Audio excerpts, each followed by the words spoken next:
요한계시록 11장은 12장에서 15장까지 확대하기 전에 그 내용을 압축해서 우리에게 알려주시는 말씀입니다. 그래서 11장 내용을 촘촘하게 그렇게 계속 반복해서 하고 있는데요. 지난 시간에 우리가 두 정인에 대해서 살펴보았습니다.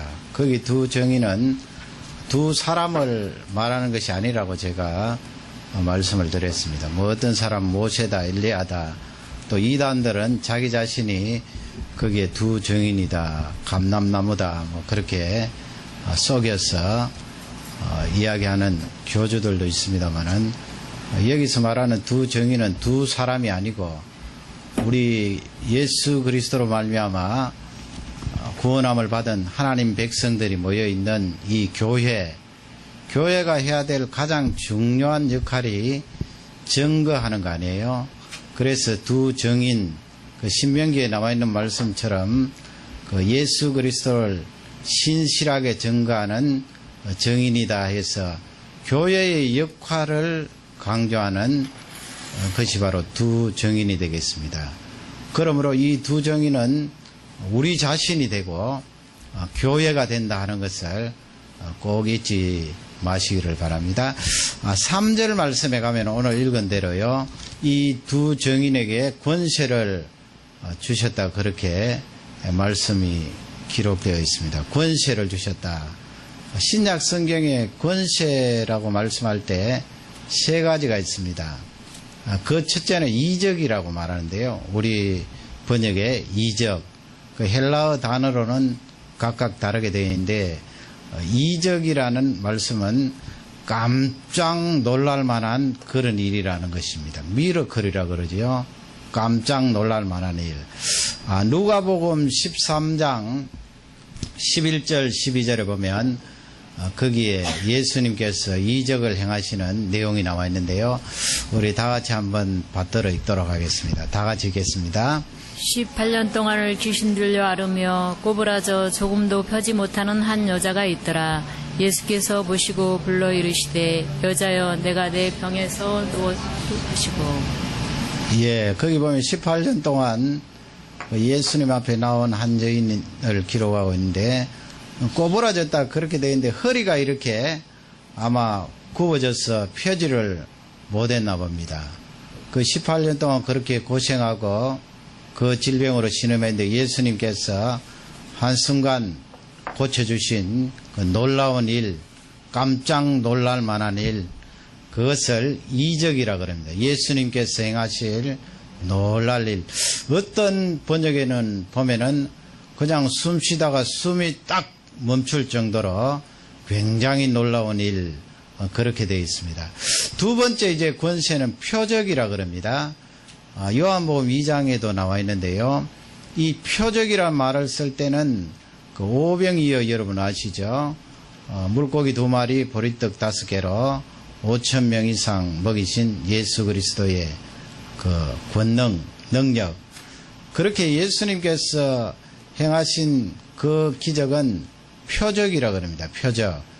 그 표적이란 말씀은 예수님께서 그 능력을 행하실 때 의미를 담고 행하셨다는 거예요.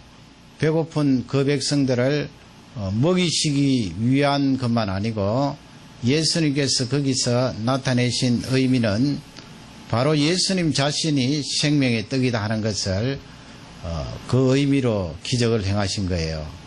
그들을 배부르게 하시면서 내가 하늘로서 내려온 생명의 떡이다. 나를 믿는 자는 영원한 생명을 얻으리라. 그것을 가르쳐 주시기 위하여서 능력을 행하셨는데 그것을 표적이라 그럽니다. 우리 예수님께서 또 물리로 이렇게 걸으셨잖아요. 물리로 걸을 수 있는 존재는 이 세상에서 아무도 없습니다. 물에 들어가면 다 빠지게 되어 있어요. 물 위로 어떻게 걷습니까? 예수님께서 물 위로 걸으신 것은 그 기적을 행하실 때는 거기에 의미를 담으셨습니다. 그 의미가 무엇입니까? 예수님이 자연을 다스리시는 창조주다 하는 것을 우리에게 잘 알려주고 있습니다. 그런 것을 표적이라고 그럽니다. 표적. 세 번째 권세는 권능이라 그러는데요. 권능. 이 권능은 다이나믹이라 그러지요. 여러분 다이너마이트 할 때 다이너마이트는 쾅 터지는 거잖아요.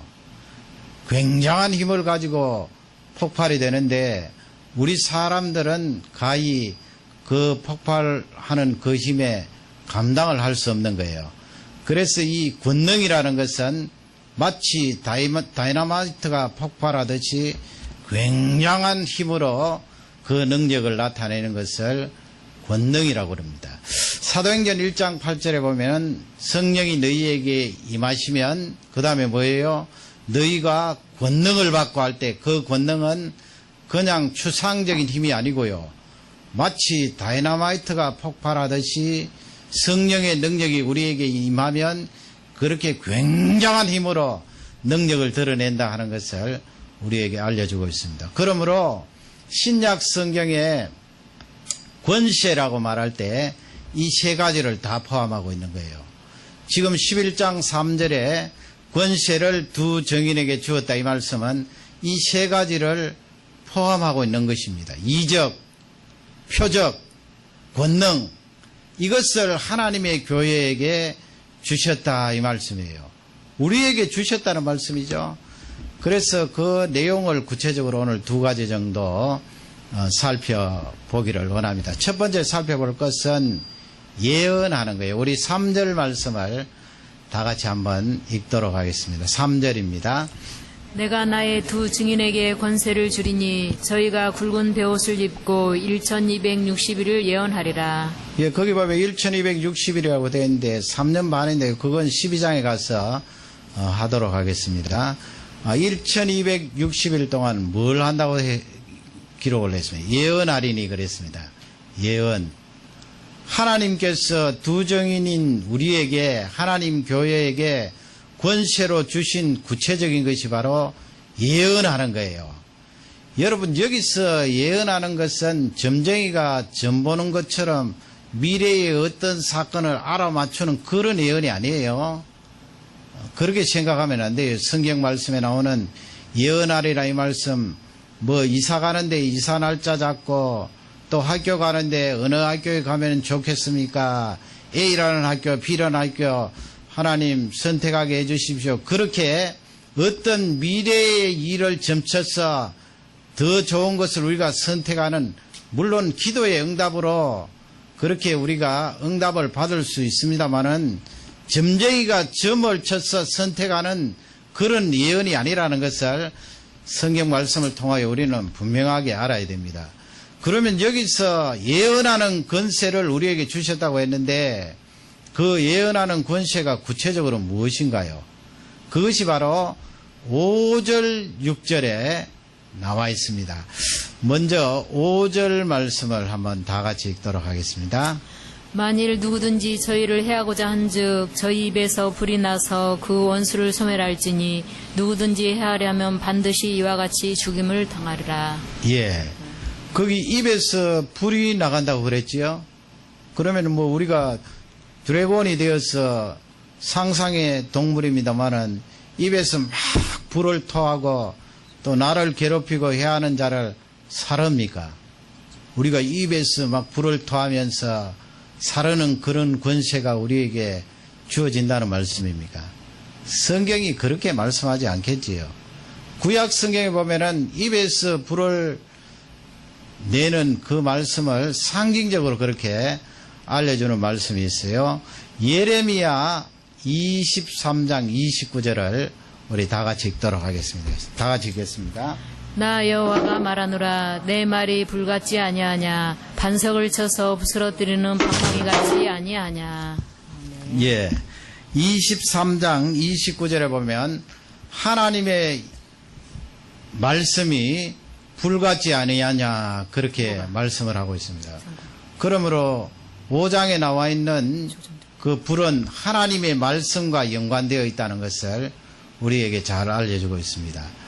예레미야 5장 14절을 한번 읽어보세요. 조금 더 구체적으로 우리에게 접근을 하고 있습니다. 다 같이 읽겠습니다. 내가 내 입에 있는 나의 말로 불이 되게 하고 이 백성으로 나무가 되게 하리니 그 불이 그들을 사르리라. 아멘. 하나님께서 우리에게 하나님의 말씀을 주셨지요. 그걸 하나님께서 예레미야에게 내가 너에게 준 하나님의 말씀, 너의 입속에 있는 그 하나님의 말씀이 불이라고 말씀합니다. 불. 이스라엘 백성들이 나무 장작이 되어서 네 속에 있는 그 하나님의 말씀이 불이 되어서 그들을 사르리라, 그렇게 말씀을 하고 있습니다. 그러므로 여러분, 정리를 하면 예언이라는 것은 하나님의 말씀이죠. 그 하나님의 말씀을 불로 지금 표현을 하고 있는데, 불이 나와서 사람들을 사른다, 이 말씀은 내 속에 있는 하나님의 말씀이 진짜임을 하나님께서 능력으로 드러내신단 말씀이에요. 여러분, 내 속에 있는 하나님의 말씀이 진짜 아닙니까? 참입니다. 예수 그리스도로 말미암아 거듭나고 내가 하나님 백성 되어서 내 속에 하나님의 말씀을 가지고 그 하나님의 말씀을 증거하면 그건 참이에요. 진짜예요. 내가 두 증인으로서 그 하나님의 말씀을 증거하면 하나님께서 마치 불이 되어서 나가는 것처럼 우리에게 능력을 부어주셔서 내가 전하는 하나님의 말씀이 진짜임을 나타내 주시고 드러내 주신다 하는 귀한 말씀을 우리에게 알려주고 계시는 것입니다. 왕하 1장 말씀에 보면 아시아라는 북쪽 이스라엘의 임금님이 계세요. 그 아시아가 하나님을 섬기지 않고 우상을 섬겼지요. 이렇게 한 번은 난간에 이렇게 올라가서 내다보다가 난간에서 떨어졌어요. 높은 데서. 그래서 아마 이 뼈를 많이 다쳤나 봐요. 너무 아프고 힘드니까 이 사람이 신하들을 시켜서 블레셋 땅에 있는 우상에게 가서 내가 살아날지 죽을지 물어보라고 그랬어요. 그 이스라엘은 하나님 백성들 아니에요. 하나님께서 그것을 보니까 너무 서운하셨어요. 그래서 엘리야 선지자를 시켜서 블레셋 땅으로 가고 있는 그 신하들에게 네가 가서 이렇게 말하라고 했어요. 이스라엘 땅에는 하나님이 계시지 않아서 블레셋 땅에 가서 그 바알세불에게 묻느냐. 너는 반드시 죽으리라 그랬어요. 아시아 임금님의 명을 받은 신하들이 블레셋 땅으로 가고 있는데 엘리야 선지자가 하나님의 명령을 받아서 그 신하들 앞에 나아가서 그대로 말씀했어요. 이스라엘 땅에 하나님이 계시지 않아서 블레셋 땅에 가서 그 이방 우상에게 묻느냐. 너는 반드시 죽으리라. 그러니 이 신하들이 블레셋 땅으로 가다가 너무 무서운 말을 듣고 다시 이스라엘 땅으로 돌아간 거예요. 임금님에게 이야기했더니 그 사람이 어떻게 생겼는가 물어보니 털이 많고 허리에 가죽띠를 띄었습니다. 그러니까 그 사람 틀림없이 엘리야 선지자다. 그래서 50명을 담당하는 50부장을 거기에 엘리야 선지자에게 보내거든요. 엘리야 선지자에게 51명이잖아요. 50부장 1명, 50명 군사들 데리고 엘리야 앞에 갔는데 그 50부장이 이야기했어요. 하나님의 사람이여, 지금 임금님께서 당신을 부르고 계십니다. 속히 내려오십시오. 그러니까 왕하 1장 10절에 보면 엘리야 선지자가 그렇게 말해요. 내가 만약 하나님의 사람이라면 하늘에서 불을 내려 너희들을 사르리라. 여러분, 그 말이 떨어지자마자 하늘에서 불이 내려서 50인명을 다 태워주고 있어요. 성경이 있잖아요. 그 성경을 읽으면서 궁금하잖아요. 어떻게 그냥 엘리야 선지자에 내려오셔서 임금님이 오라고 그러십니다 말했는데 어떻게 하늘에서 불이 내려서 51명을 순식간에 데리고 가시나. 51명이 사망하고 나니까 아시아 왕이 다시 51명을 보냈어요. 50부장과 50명의 사람을 보냈는데 역시 그 50부장도 엘리야 선지자 앞에 가서 이야기하잖아요. 하나님의 사람이여, 지금 임금님께서 당신을 부르고 계십니다. 속히 내려오십시오. 그러니까 엘리야 선지자가 내가 하나님의 사람이면 하늘에서 불을 내어 너희들을 살으리라. 그래서 두 번째 51명도 불이 내려와서 다 타 죽었어요. 여러분, 거기서 우리에게 주시는 중요한 메시지가 무엇입니까? 하나님께서 사람의 생명을 얼마나 귀하게 여기시는데요. 한 사람 한 사람을 아끼시고 얼마나 사랑하시는데요. 그러나 거기서 102명이 세상을 떠난 것은, 순식간에 불에 타서 죽은 것은 하나님께서 맛배기로 보여주신 거예요. 하나님의 사람들이 참으로 진짜인 하나님의 말씀을 증거할 때 그 증거가 얼마나 참되다 하는 것을 우리에게 보여준 거예요. 아시아라는 이 사람은 하나님의 말씀을 업신여기는 사람 아니에요. 하나님의 말씀은 뒷전에 두고 이방 우상에게 가서 말씀을 구한 어리석은 자예요. 그러니 하나님께서 이 엘리야 선지자를 통하여 하나님의 말씀이 얼마나 참되고 능력이 있고 권세가 있는지 그 이스라엘 백성들과 엘리야 선지자에게 맛배기로 보여주신 거예요. 그래서 하늘에서 불이 내려서 그 102명이 순식간에 세상을 떠나게 된 것입니다. 하나님께서 우리에게 예언할 수 있는 그런 능력을 주셨어요. 거기에 능력이라고 말씀하신 것은 하나님의 말씀이 참되기 때문에 그래요. 하나님의 말씀은 틀림없어요. 내가 참으로 살아계신 하나님의 말씀을 받아서 내 입에서 내치면 그것이 하나님의 말씀의 증거인데 능력이 나간다는 거예요. 마치 구약시대 때 엘리야 선지자가 말 한마디 했을 때 하늘에서 불이 내려서 많은 사람이 죽는 능력이 나타난 것처럼 내 속에 있는 하나님의 말씀이 능력이 나타난다는 거예요. 하나님의 말씀이 참되기 때문에, 하나님의 말씀이 진짜이기 때문에 그것을 성경 말씀은 우리에게 알려주고 계시는 것입니다. 6절 말씀을 여러분 다 같이 한번 읽도록 하겠습니다. 6절입니다. 저희가 권세를 가지고 하늘을 닫아 그 예언을 하는 날 동안 비오지 못하게 하고 또 권세를 가지고 물을 변하여 피되게 하고 아무 때든지 원하는 대로 여러 가지 재앙으로 땅을 치리로다. 아멘. 아멘. 거기도 엘리야 선지자 또 모세에 대한 그 기적을 말씀하지 않았습니까? 엘리야 선지자도 하나님의 말씀을 예언하는 종이고 모세도 하나님의 말씀을 예언하는 종이에요. 엘리야 선지자는 어떻게 했습니까? 아합 임금님 앞에 왕상 17장 1절에 보면 내가 말하지 아니하면 하늘에서 우로가 내리지 아니하리라. 그게 6절 말씀이에요. 앞쪽에 나오는. 하나님의 사람이 말을 할 때 하늘을 막고 하늘에서 비가 내리지 않도록 하는 그런 능력이 나타난다는 거예요. 그리고 모세가 어떻게 했습니까? 모세가 바로 임금님 앞에 나아갔을 때 그 물을 피로 변하게 하는 기적이 나타나지 않았어요. 능력이 나타나지 않았습니다. 그것도 예언하는 종이 하나님의 참 말씀을 전가할 때 그런 권세와 능력이 나타난다는 것을 우리에게 알려주고 있습니다.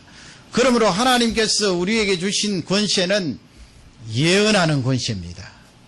하나님의 말씀을 전가하는 권세예요. 교역자만 하나님의 말씀을 전가하는 것이 아니고요. 우리 모두에게 하나님의 말씀이 있잖아요. 예수 그리스도로 말미암아 구원함을 받고 예수 그리스도로 말미암아 죄 용서함을 받고 예수 그리스도로 말미암아 영원토록 부활하고 생명을 얻는 그 예언의 말씀이 우리에게 있어요. 그 예언 중에 예언이에요. 그 예언의 말씀을 전가할 때 그 말씀이 진짜이기 때문에 하나님의 능력이 나타난다는 거예요. 물이 피로 변하는 그런 권세가 나타날 수 있고요. 또 그 예언을 능력 있게 전가할 수 있도록 하나님께서 은혜를 부어주신다는 말씀입니다. 두 번째로 좀 더 구체적으로 그 예언하는 권세를 우리에게 허락해 주셨는데 두 번째 내용을 보면 3절을 우리 다 같이 한번 더 읽도록 하겠습니다. 3절입니다. 내가 나의 두 증인에게 권세를 주리니 저희가 굵은 베옷을 입고 1260일 예언하리라. 거기 뭐라고 되어 있습니까? 앞쪽에 보면은 굵은 베옷을 입고 1260일 예언하리라 그렇게 되어 있습니다. 굵은 베옷을 입는 것이 권세예요. 예언하는 권세 속에 우리가 굵은 베옷을 입는 그것이 예언하는 권세예요. 그 굵은 베옷이 무엇인가요?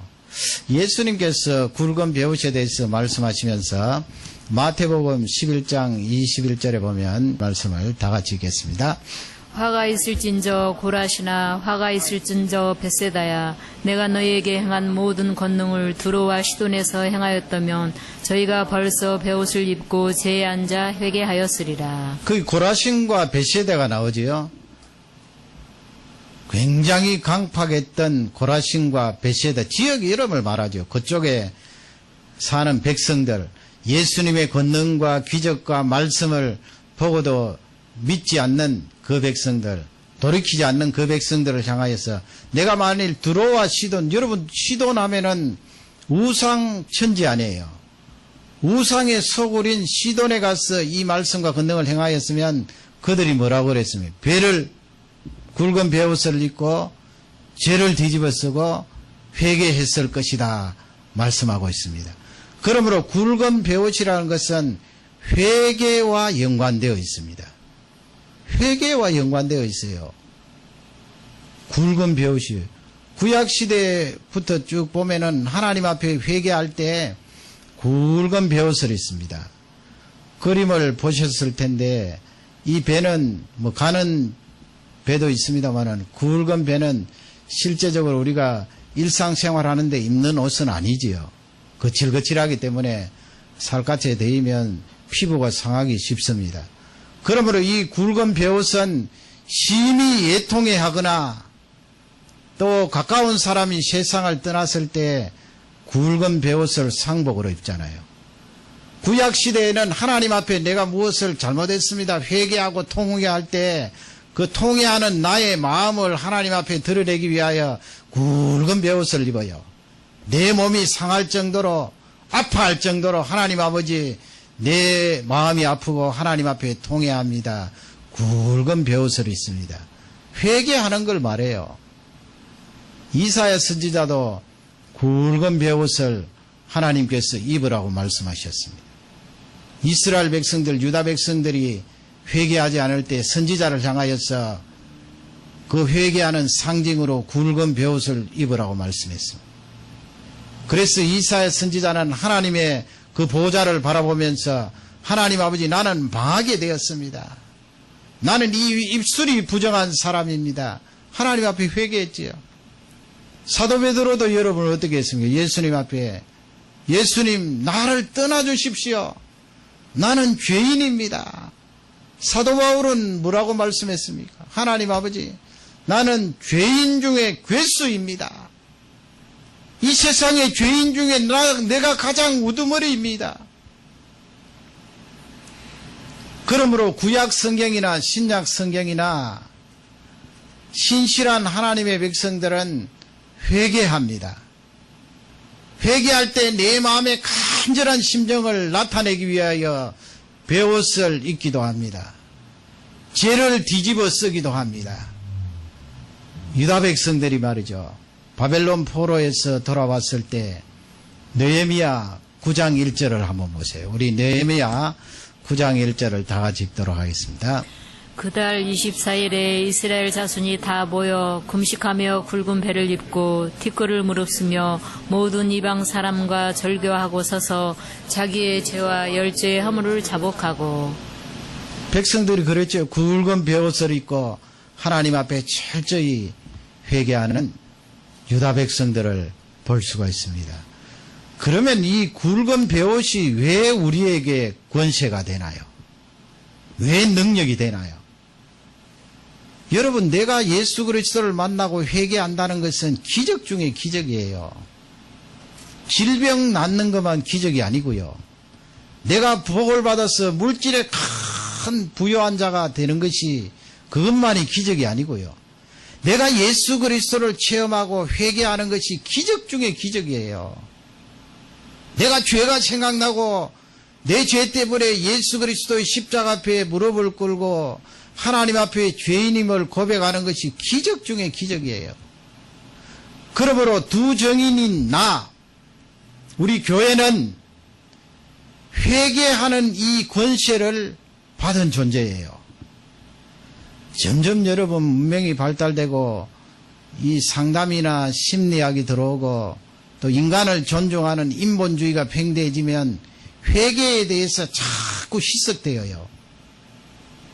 여러분 최근에 나 자신을 한번 생각해 보세요.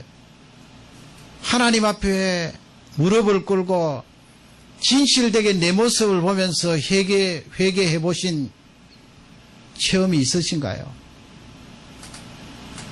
물론 내가 거듭날 때 하나님 앞에 통회하고 자복하는 그 회개가 우리 있었을 거예요. 그러나 하나님 앞에 가는 그날까지 나의 부족함과 연약함을 바라보면서 회개하고 통회하는 그 회개가 계속 반복되어야 돼요. 신앙생활 오래 하다가 보면 내 속에 의로움이 자꾸 생겨요. 이미 구원함을 받았기 때문에 내가 뭐 회개할 것이 있는가? 하나님 앞에 뭘 잘못했는가? 그런 생각이 들어올 수도 있어요. 그럴 때는 깜짝 놀라야 돼요. 하나님의 말씀을 증거하는 나 자신이 먼저 하나님 앞에 회개하는 이 권세를 누려야 돼요. 그래서 다윗이 베옷을 입기도 하고 이사야 선지자가 베옷을 입기도 하고 구약에 나오는 선지자들이 먼저 베옷을 입었어요. 먼저 회개를 했다는 것입니다.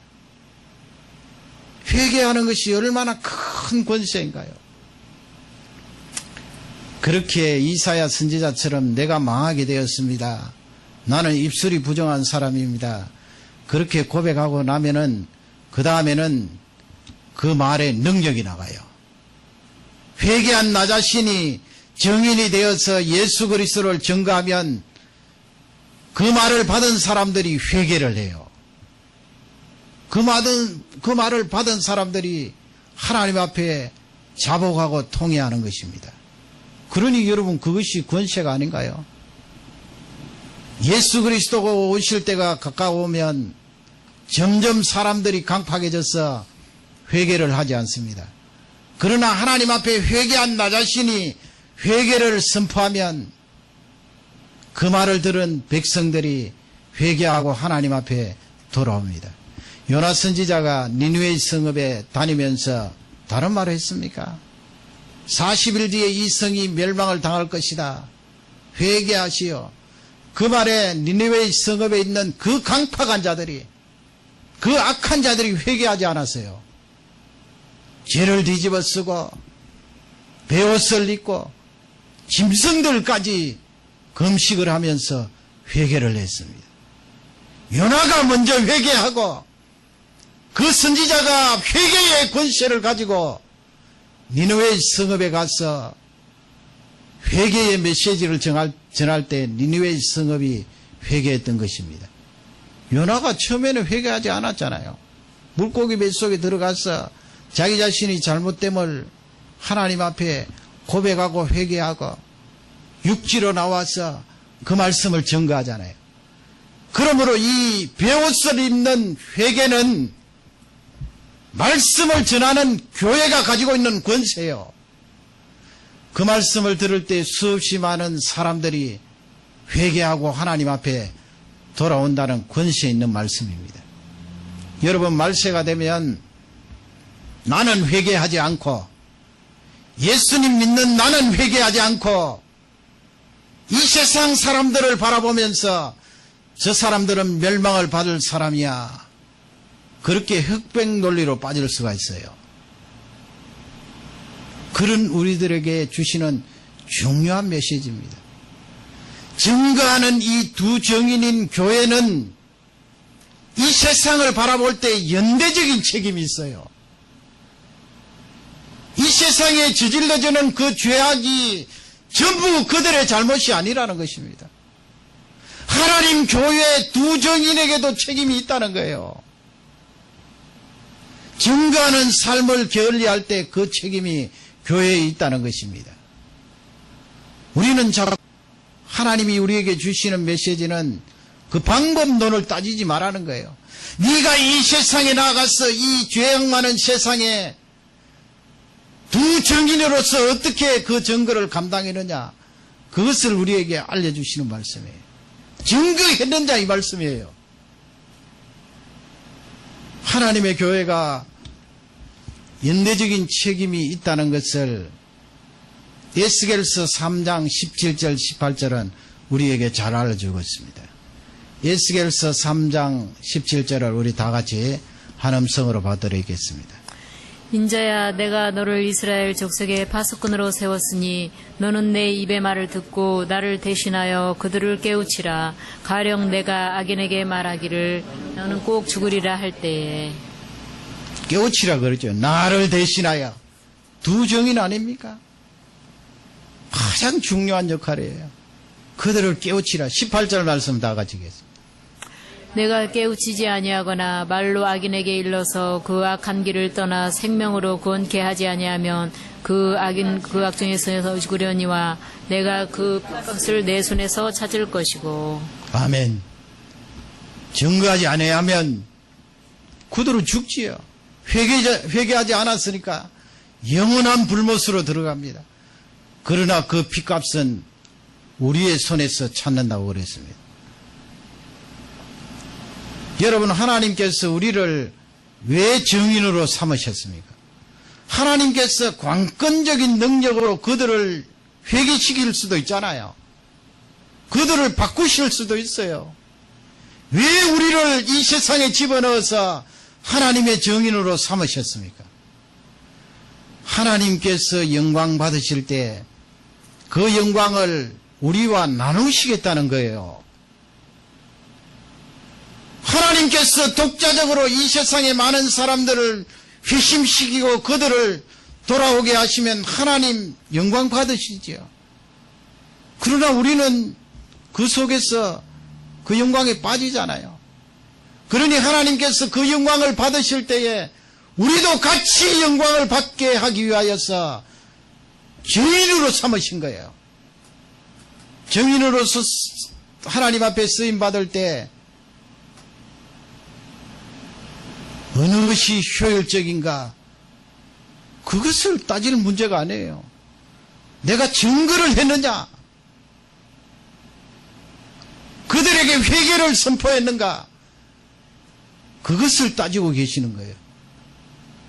증거하고 선포하면 하나님께서 거기에 권세를 실어주셔서 불도 나가게 하시고 물이 피로 변하게도 하시고 비도 내리시지 않게 하시는 그 능력과 권세를 우리에게 허락하신다는 귀한 말씀입니다. 증거하라는 것입니다. 드러내라는 것입니다. 예언을 하라는 것입니다. 예언을 하면 거기에 불을 실어주겠다는 것입니다. 불 중에 불이 회개하는 거 아니에요. 불이 그 사람 속에 들어가서 그 사람을 바꾸고 하나님 앞에 돌아와서 회개하고 하나님 자녀가 되는 것입니다. 하나님께서 이 일을 놓고 요한계시록에 우리에게 틀림없이 알려주고 계십니다. 계속해서 이 말씀이 반복되는 거예요. 말세에 이런 무시무시한 일이 일어나니까 너희들 두려워하고 불안해하라는 말씀이 아니에요. 증거하라는 말씀입니다. 이 말씀이 우리 교회와 우리 모두에게 축복이 되기를 주님의 이름으로 축원합니다. 아멘. 다 같이 기도하시겠습니다.